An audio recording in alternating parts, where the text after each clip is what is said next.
I have been studying the Bible since I was 16 years old. Let's just say I'm over 60. How's that?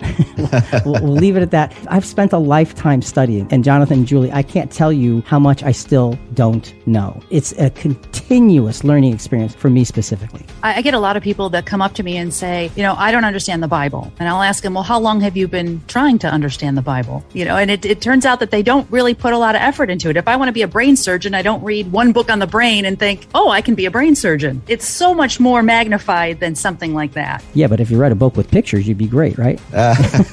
See, the pictures would be helpful. Yeah, but the point is, it's a big deal. It's something very big. So, Jonathan, where are we here? Well, let's get back to our original 3 questions. 1, what do the words really mean? And 2, what is the chronological timing of the verses I'm reading in relation to the question I am asking? And now, question 3, am I reading symbolic language or literal language? That's a big, big deal. Is it symbolic language or is it literal language? To set some groundwork for that, let's look at 2 Peter chapter 1, verse 20.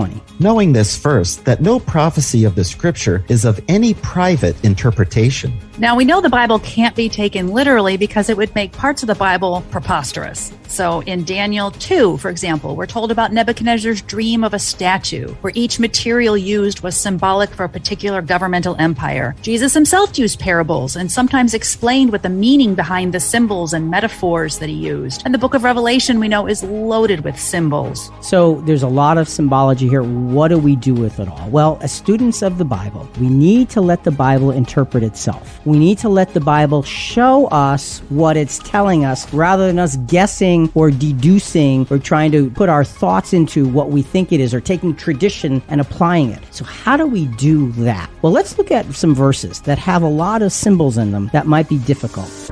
Let's continue with Christian Questions Highlights. Why are you silent when the wicked swallow up those more righteous than they? Habakkuk was brave enough to put it all before the Lord. So in other words, he's saying, aren't you the creator of all? Aren't you bigger than all this evil? How can you sit back and allow this? As Christians, our vision can't be distracted by these circumstances of the world because we have to realize that God's plan needs to unfold and our politics or our social activities won't change the eventual outcome. You see that Habakkuk was in the same place that a lot of us are today. We're confused. Right. We look around and we get overwhelmed by the circumstances. And you got to understand, there's nothing rhetorical the way Habakkuk is asking these questions. He's seeking an answer. He wants to know. Why? 3 things: faith, hope, and trust. He knew God was bigger and is bigger than all and any of this strife. He knew it, and he's insisting on finding and understanding.